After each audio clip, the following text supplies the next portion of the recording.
Hi, my name is Shravya Chepuru. I am going to explain about the Zachman's framework.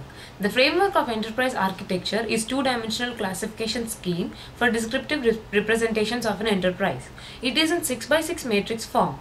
The basic idea behind Zachman framework is that the same complex thing or item can be described or for different purposes in different ways using different types of descriptions. Each row represents a distinct, unique perspective. The basic model of each column is uniquely defined yet related across and down the matrix. The 6 interrogatives are primitive and comprehensive.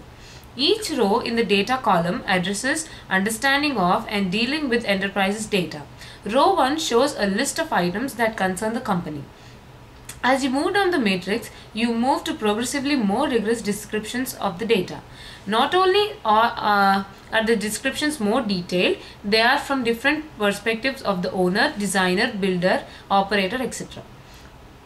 The rows of the function column describe the process of translating the mission of the enterprise into successively more detailed definitions of its operations. As you move down the rows, the business processes become more detailed, more defined, until eventually executable code for the system can be produced. The network column is concerned with the geographic distribution of the enterprise's activities. Any enterprise which operates from 2 or more physical locations will eventually need to deal with intra-office communication, networking protocols, etc. Similar to other columns, moving down through the rows shows the various perspectives and detailed definitions of communications plans and networking infrastructure needed to accomplish the communications facilities a business would need to effectively operate their information systems in a geographically distributed way. Column 4 represents the who or the people affected by any information system. At a high level, this is various departments which will interface with an information system, but as you descend through the rows, a more detailed description of who needs what for their particular job become apparent. The final goal of this work is a system developed with the specific needs of the users in mind and set of users trained in the operation of the system. The time column details the when of the system. A high-level view of this column describes the business events, but as the definition becomes more detailed, definitions of particular functions and the circumstances under which they should or should not be invoked became available. It is difficult to describe this column in isolation, as it defines constraints on the various functions and processes defined on other columns. Finally, the motivation column addresses the why of the system. Zachman describes this column as concerning the translation of business goals and strategies into specific ends and means. At a high level, strategic business goals are defined and are more detail is added to the lower rows. Specific business rules emerge which can be enforced through system business logic. Coming to the rows, there are 6 different rows. The first row is the planner's view, and it is also the scope of the model.